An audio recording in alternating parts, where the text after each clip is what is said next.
মাদকের জীবন যে কত কত নিকৃষ্ট জীবন এ তার বলে সারে না। এখনকার জীবন যে সারান দিচ্ছে ৬-৭ মাস, এই জীবনটা যে কত শান্তি, জানের ভিতর কত শান্তি লাগে। আর ৫ ওয়াক্ত নামাজ কালাম পড়তেছি যে বিকল্পের বাইরে, এত শান্তি লাগতেছে এখন। আর আগে না খাইলে সন্ধ্যের পরে যে কী হইতো, গ্রাম দৌড়ে ইতা সীতা জর্গানারা ও করি বেড়াতাম। মোহাম্মদ ইবাদত শেখ খেলার সাথীদের পাল্লায় পড়ে মাত্র ১০ বছর বয়সে জড়িয়ে যান মাদকের সঙ্গে। জীবনের ৩০টি বছর কাটিয়েছেন এই অন্ধকার জীবনে। তবে সম্প্রতি তিনি ফিরেছেন এই অন্ধকার জীবন থেকে। এখন এক ভিন্ন রকম জীবন উপভোগ করছেন ইবাদত শেখ। নিজেও লড়ছেন মাদকের বিরুদ্ধে। নেশা করতাম তখন মানুষ ঘৃণা করতো, আর এখন ছিলামালকের উত্তর নিয়েই সময় পাই না।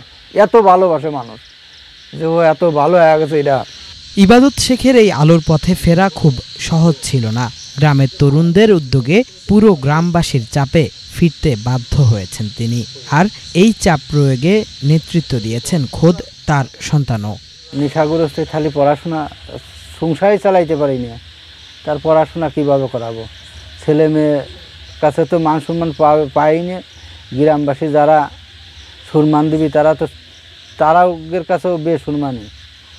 লাস্টে আজ এত বছর, আজ ৬-৭ মাস আমাদের গ্রামের যুব সংঘের সবাই কমিটি করিয়ে মাদক নির্মূল একটা কমিটি করছে। তারা কমিটি করার, আমাদের ছেলে আছে ভাই-ভাস্তিরা সকলেই কমিটি করার পর আমরা লোকে ৫-৭ জন ৮ জন মানে আমরা গ্রামের শ্রেষ্ঠ নেশাখোর। আমাদের লাগবেই, আমাদের চাইতে বড় নেশাখোর আর আমাদের গ্রামের ছিল না।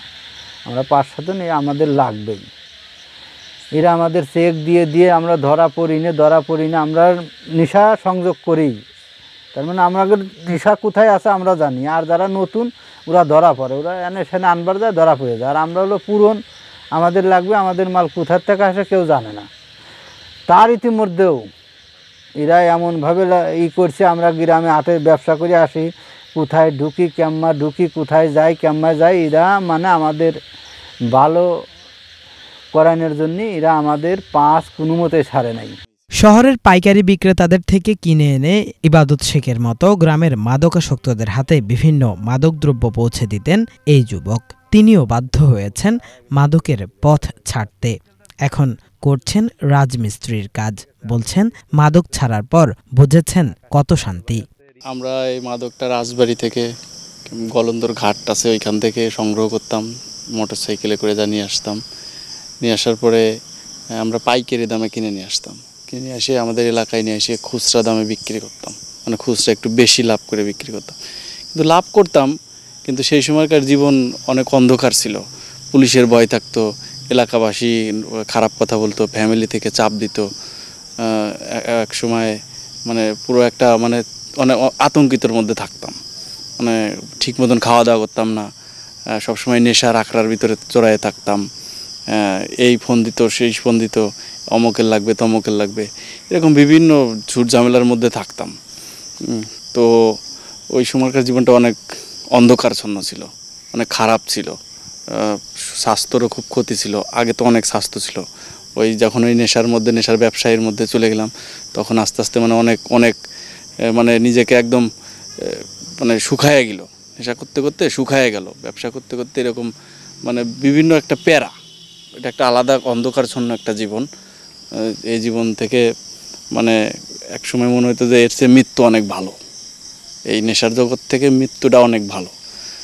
তো ইনশাল্লাহ এখন এলাকাবাসীর উদ্যোগে এবং আমাদের এলাকার যিনি মাতা ডক্টর নিম হাকিম, ইনাকে আমি অনেক করি, মানে স্যালুট দেই যে ইনি এলাকাবাসীকে নিয়ে আমাদের এই এলাকাটাকে এই মাদক মুক্ত করছে। এবং সবচেয়ে বেশি পড়ি উনি মাদকের উপরে খুব আর কি মানে জিরো ট্রাভেলসে নামাইছে। এখন আমাদের এলাকাটা মাদক মুক্ত। আমরা এখন নেশা টেশা করি না, ব্যবসাও করি না। 2টা বাচ্চা আছে আমার, অনেক সুখে আছি। রাজমিস্ত্রির কাজ করি, প্রতিদিন যাই স্যালারি পাই ওটা ফ্যামিলিতে এনে দেই। এই জীবনটা অনেক ভালো আছি। চিত্র দুটি রাজবাড়ী জেলার বালিয়াকান্দি উপজেলার বহরপুর ইউনিয়নের চর বহরপুর এলাকার। সেখানকার শান্তি মিশন যুব সংঘের উদ্যোগে নানানভাবে বাধ্য করে মাদকের সঙ্গে সম্পৃক্ত অন্তত অর্ধশত মানুষকে ফিরিয়ে এনেছেন মাদক থেকে। শুধু মাদক থেকে ফিরিয়ে আনাই নয়, দিয়েছেন কর্মসংস্থানও। উদ্যোক্তারা জানান, মাদক বিরোধী আন্দোলনে এলাকাবাসীকে সম্পৃক্ত করে মাদকাসক্তদের সমাজ থেকে কোণঠাসা করে দেওয়া সহ নানানভাবে চাপ প্রয়োগ এবং প্রয়োজন ভেদে প্রশাসনকে সাথে নিয়ে করেছেন এই অসাধ্য সাধন। এই কাজ করতে গিয়ে শুরুতে ছিল অনেক প্রতিবন্ধকতাও, তবে সব উতরে সফল হয়েছেন তারা। এভাবে আশপাশের অন্তত 7টি গ্রামকে মাদক মুক্ত করেছেন তারা।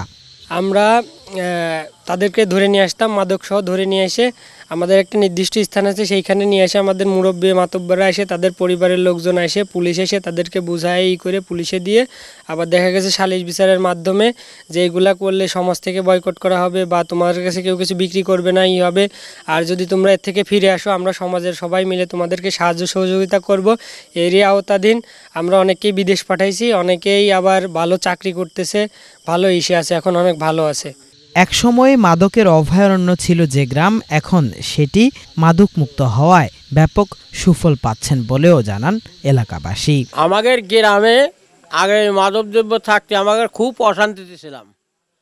মানে রিসাবান করে এসে খুব তাফালিং করতো, খুবই করতো, অত্যাচার করতো, মানে পথে চলাফেরা খুব কষ্ট হইতো। মাদকে তো আমাকে শেষই করে ফেলছিল। হ্যাঁ, আমাদের ছেলে মেয়ে মানে সবাই এর মাদকই হয়ে গেছিলাম আমরা। তো এখন আমাদের গ্রামবাসীর যে উদ্যোগ, এটা আমরা এখন খুব সবল হয়েছি। হ্যাঁ, এখন গ্রামে শান্তি আছে। সম্মানের পাত্র সম্মান পাইতেছে, আবার সিনেমার পাত্র সিনেমা পাইতেছে, বেশ ভালো শান্তি।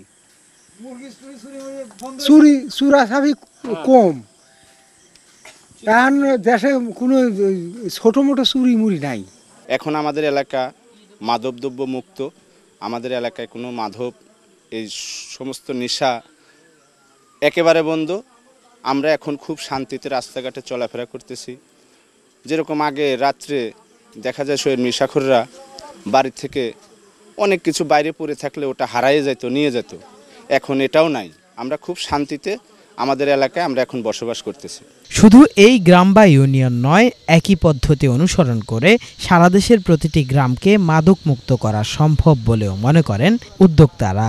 যে প্রক্রিয়া আমরা এটা নির্মূল করছি, এইটা যদি সারা বাংলাদেশে সরকারি উদ্যোগে হোক বেসরকারি উদ্যোগে যদি ছড়ায় যায়, তাইলে নিশ্চিত আমার বিশ্বাস যে 2 থেকে 3 বছরে সারা দেশ মাদক মুক্ত হয়ে যাবে। এটা আমার বিশ্বাস। তাই মাদক যদি নির্মূল হয়ে যায়, এর সাথে অনেকগুলো সামাজিক অপরাধ নির্মূল হয়ে যাবে। তো আমার লক্ষ্য হচ্ছে যে এই মাদক সেবী বিক্রেতা এদেরকে নিবৃত্ত করা, নির্মূল করে সমাজে একটা সামাজিক শান্তি প্রতিষ্ঠা করা। মাদক নির্মূলে সরকারের সহযোগিতায় সারা দেশের গ্রাম পর্যায়ে প্রতিরোধ কমিটি গঠনেরও পরামর্শ দেন তিনি। কিফায়েত শাকিল, বাংলা ভিশন, রাজবাড়ী।